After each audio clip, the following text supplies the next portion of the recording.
কি পেয়েছেন? আপনি চাকরি দিতে পারছেন না, মানুষ যাতে বিক্ষুব্ধ না হয় তার জন্য কিছু সরকারি অনুদান দিচ্ছেন। সরকারি অনুদান আপনি দিন, সেই সমস্ত মানুষদের দিন যাদের সত্যি প্রয়োজন আছে, কিন্তু তার পাশাপাশি সেই সমস্ত মানুষদের ছেলে মেয়েদের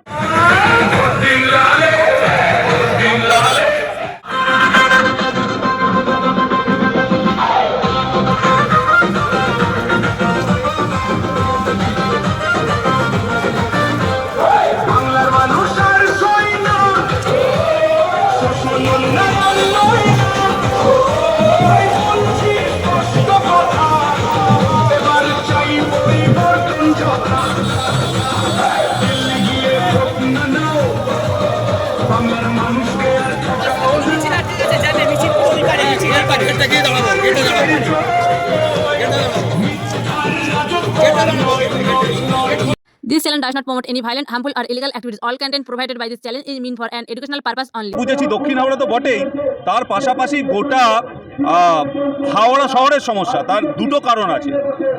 একটা কারণ হচ্ছে যে এই সময়ের মধ্যে এই হাওড়া শহর জুড়ে যে কর্পোরেশন, এই কর্পোরেশনের কোনো ইলেকশন হয়নি এবং মানুষের যে চাহিদা তার নিজের এলাকাটা পরিষ্কার রাখা, তার নিজের এলাকার নর্দমাগুলো ঠিক থাকা, ময়লা আবর্জনা না পড়া, রাস্তাঘাটগুলো সুস্থ থাকা, আলো জ্বলা, পানীয় জল, এই সমস্যাগুলো নিয়ে মানুষ বারবার ব্যতিব্যস্ত।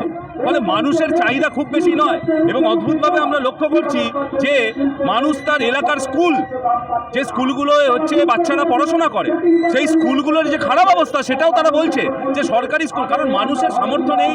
আমাদের এই দক্ষিণ হাওড়ার বিস্তীর্ণ অঞ্চল নিম্ন মধ্যবিত্ত মানুষদের বাস, তাদের কাছে সেই পয়সা নেই যে পয়সা দিয়ে তারা ইংরেজি মিডিয়ামে পড়াবে। ফলে তাদের খুব নির্দিষ্ট, খুব কম চাহিদা যে আমার পাড়ার স্কুলগুলোর শিক্ষক আসুক, আমার ছেলেটা বা মেয়েটা ভালো পড়াশোনা করুক এবং পড়াশোনার পর তার যোগ্যতা অনুযায়ী একটা কাজ পাক।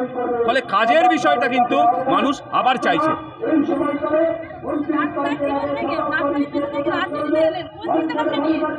দেখুন, ডাক্তারি পেশা থেকে রাজনীতি এসছে এরকম নয়। ডাক্তারি পেশাটা প্রধান, এটা চলবে, কারণ এইটা এমন একটা পেশা যেটা দিয়ে আমি যে কোনো মানুষকে দল মত নির্বিশেষে, ধর্ম নির্বিশেষে আমি যে কোনো মানুষের পাশে থাকতে পারবো আমার সামর্থ্য অনুযায়ী, আমার সীমিত জ্ঞান অনুযায়ী। রাজনীতিটা হচ্ছে সমাজের যে সামগ্রিক পরিস্থিতি। আমাদের মতো লোকজন যদি আজকে যারা একটু পড়াশোনা করার সুযোগ পেয়েছে, যারা পড়াশোনা করছে, যারা এই আধুনিক সমাজটাকে বোঝার চেষ্টা করছে, সঠিক পথে কীভাবে চলতে হবে যদি সেটা তারা গাইড না করে, তাহলে তো ক্লাস 4, ক্লাস 8, ক্লাস 10 পাস করা লোকজন অদ্ভুতভাবে এইরকম একটা দুর্নীতিগ্রস্ত রাজ্য সরকার চালাবে, একটা দুর্নীতিগ্রস্ত রাজ্য চলবে। এই যে এত চুরি চারদিকে, আপনি দেখছেন চাকরি চুরি হতো, এখন তো শিক্ষকদের চাকরি চুরি কিভাবে হয়ে গেল? 26,000 শিক্ষক পথে বসে গেল। তো এগুলোর বিরুদ্ধে বলবে কে? এগুলোর বিরুদ্ধে সাধারণ মানুষের প্রতিনিধি আমরাই। সেই কারণেই এই বৃহত্তর রাজনীতির সঙ্গে যুক্ত হওয়া নিজেকে। যদিও আমি বরাবরই ভারতের ছাত্র ফেডারেশন বামপন্থী রাজনীতির সঙ্গে ছোটোবেলা থেকে ছিলাম, কিন্তু এটাও ঠিক যে বাস্তব সিচুয়েশান, নিজের পড়াশোনা, বিভিন্ন অ্যাক্টিভিটিসের জন্য আমি সময় সবটা দিতে পারিনি। কিন্তু এখন প্রয়োজন হয়ে পড়েছে।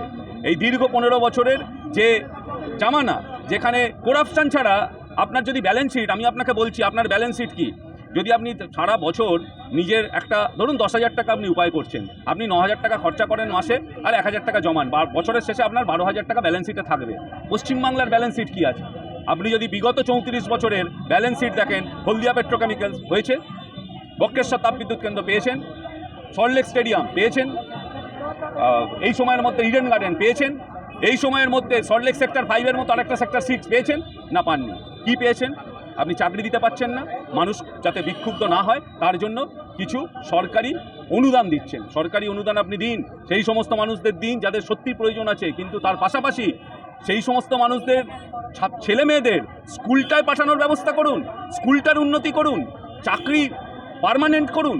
এই যে সিভিক ভলেন্টিয়ার, আপনারা জানেন কি না জানেন না, এই সিভিক ভলেন্টিয়ারদের আমি এখানে বসে বলছি, কোনো একটা যে চাকরি করছে তার যে একটা লেটার হয় নেই, একটা হোয়াটসঅ্যাপে মেসেজ। যেদিন সরকার চেঞ্জ হবে এই 1,26,000 সিভিক ভলেন্টিয়ার যাবে কোথায়? এটা তোদের বুঝতে হবে। 10,000 টাকা মাইনে পায়, আজকের দিনে দাঁড়িয়ে রাস্তায় দাঁড়িয়ে ধোয়া ধুলো খায়, কালকে টিবি রোগ হলে ওকে দেখার কেউ নেই। আজকে ও যদি সরকার চেঞ্জ হয়ে যায়, কালকে তো কোনো অ্যাপয়েন্টমেন্ট লেটার দেখাতে পারবে না। যদি অন্য সরকার মনে করে যে আমি এদের রাখবো না, এর যোগ্যতা নেই, এটা যাবে কোথায়? এরা ভাববে না? এদের জন্যই আমাদের লড়াই, এদের পার্মানেন্ট করতে হবে। কন্ট্রাকচুয়াল থেকে পার্মানেন্ট করতে হবে, এদের ট্রেনিং দিতে হবে, এদের আরও ভালোভাবে শিক্ষিত করতে হবে যাতে সাধারণ মানুষের কাজে আসে। এই বিভিন্ন বিষয় নিয়ে আজকে যদি আপনি দক্ষিণ হাওড়ার কিছু মূল সমস্যা যেটা দীর্ঘদিন ধরে, লক্ষ্মীনারায়ণ স্টেট জেনারেল হসপিটাল কেন আপনি এতদিন ধরে দেখছেন না? কেন আপনারা এটাকে এখন করতে হচ্ছে? বাক্সারা রেলগেট, আরও কয়েকটা রেলগেট, মানুষের মানে নিত্য নৈমিত্তিক সমস্যা, আন্দোল রোড, এর কি পরিকল্পনা হবে আগামী দিনে? মানুষকে তো এগুলো মানুষ তো জানতে চায়। সরকারের দায়িত্ব কি? পরিষেবা দেওয়া। ট্যাক্সের টাকা সরকার খরচা করবে সাধারণ মানুষের জন্য, এটাই তো হওয়া উচিত। কাজেই আজকে যদি এই পুরো ভোটের কথা আমি প্রথমেই বললাম, এটা রেগুলার কেন হচ্ছে না? বামফ্রন্ট সরকারের সময় তো কখনো এরকম হয়নি যে পুরো ভোট হচ্ছে না। কেন আপনি 2013 পর পুরো ভোট করছেন না? দুটো টার্ম হলো না, মানুষ কার কাছে যাবে? যে দলই আসুক, যে প্রার্থী জিতুক, সেটা বড় কথা নয়, কিন্তু জনপ্রতিনিধি তো মানুষ পাবে যে কোনো দলের, তার কাছে তো তার সমস্যাটা বলতে পারবে। এই বিষয়গুলো নিয়েই ভাবনা চিন্তা করা। আজকে দক্ষিণ হাওড়ায় যদি আপনি বলেন সাঁতরাগাছি ঝিল, যেখানে আপনি হয়তো জানবেন যে বিগত দিনে দূর দূরান্ত থেকে পাখিরা আসতো শীতকালে, আজকে কোথায়? আপনি সাঁতরাগাছি ঝিলে যান, একটা সবুজ গালিচা, পানায় ভর্তি, সংস্করণের কোনো পরিকল্পনা নেই। এগুলো বলবে কে? আমাদেরই বলতে হবে, আমাদের করতে হবে, শুধু বলতে হবে নয়। তাই আপনাদের থ্রু দিয়ে এই দক্ষিণ হাওড়ার আমার সহনাগরিকের কাছে আমার আবেদন যে আপনারা এগিয়ে আসুন আগামী 29 তারিখ 1 নম্বর বোতাম টিপে এই যে সিচুয়েশন হয়ে আছে এটাকে পাল্টে দিন। বলছিলাম আপনার বিপরীত থেকে টিএমসি প্রার্থী বলছেন এখানে উন্নয়ন হয়ে গেছে, আপনি বলছেন উন্নয়ন হয়নি, তার কথাটা জনগণ বিশ্বাস করবে? জনগণ, মানুষ হচ্ছে নিজের অভিজ্ঞতাকে পাথেয় করে মানুষ করে। মানুষ ঠিক করবে কার কথা বিশ্বাস করবে। আমার কথাও করতে হবে না, অন্য কোনো ব্যক্তির কথা করতে হবে না। মানুষ তার অভিজ্ঞতা দিয়ে করুক, মানুষের অভিজ্ঞতার মধ্যে কি আছে সেটা মানুষ দেখুক। এই সময়ের মধ্যে মানুষ নতুন কি পেয়েছে, সেটা স্কুলের প্রশ্নে হোক, কলেজের প্রশ্নে হোক, শিক্ষা স্বাস্থ্য পরিষেবার প্রশ্নে হোক, চাকরির প্রশ্নে হোক, পার্মানেন্ট জবের প্রশ্নে হোক, জব সিকিউরিটি যেটাকে আমরা বলি, মহিলা নিরাপত্তার প্রশ্নে হোক, এলাকার পরিষেবা পুরো পরিষেবার প্রশ্নে হোক, মানুষ ঠিক করুক। আমি মানুষের ওপর ছেড়ে দিচ্ছি, কারণ মানুষ হচ্ছে ইতিহাস তৈরি করে, এটা আমরা মনে করি। মানুষ একটা সময় মনে করেছিল 2011 সালে এই বামফ্রন্ট সরকারকে সরিয়ে দেবে। বামফ্রন্ট সরকারের তৎকালীন সমস্ত ক্ষমতা থাকা সত্ত্বেও মানুষ সরিয়ে দিয়েছিল। আজকে সেই ঘটনা ঘটছে। অন্য যেই থাকুক না কেন, আজকে মানুষ ঠিক করে নিয়েছে যে এই সরকারকে আর রাখা যাবে না। তাই মানুষের তৈরি সরকার হোক, এটাই বলার। কাজেই বিশ্বাস অবিশ্বাস, কেউ ঠিক বলছে ভুল বলছে, আমি একদম ওর মধ্যে যাচ্ছি না। আমি শুধু এইটুকুই বলছি যে মানুষের ওপর আমরা ভরসা করি, মানুষ তার অভিজ্ঞতা দিয়ে আগামী সঠিকটা নির্বাচিত করুন। জনসংযোগে যাচ্ছেন, কেমন সারা পাচ্ছে? আপনি তো আজকে এলেন মিছিলে, আপনার কি মনে হলো যে এই লোকগুলো কোনো বিরিয়ানির প্যাকেট, কোনো প্রতিশ্রুতির জন্য এসছে? ফাঁকা রোদে আমার থেকে আগে এরা এসে উপস্থিত হয়েছিল। তাহলে আপনি বুঝুন। এবং আপনি দেখেছেন আজকে আন্দোল রোড ধরে যখন আমরা এই মিছিল করে আসছিলাম, তখন উল্টো দিকের মানুষজনের রেসপন্স। আমি ছবি কথা বলবে, আমি কিছু বলবো না, আর আগামী ভবিষ্যৎ কথা বলবে। কতটা আশাবাদী এই বিধানসভা নির্বাচনে জয়ী হওয়ার ক্ষেত্রে, কি বলবেন? না, আবার আমি বললাম এটা মানুষ ঠিক করবে। আমার আশা নিরাশা হতাশার উপর কিচ্ছু নির্ভর করে না। মানুষ তার সুচিন্তিত মতামত দেবে। মানুষ যদি মনে করে যে আমাকে প্রয়োজন নেই, মানুষ আমাকে ভোট দেবে না। মানুষ যদি মনে করে আমাকে প্রয়োজন আছে, মানুষ ভোট দেবে। মানুষকে সিদ্ধান্ত নিতে হবে।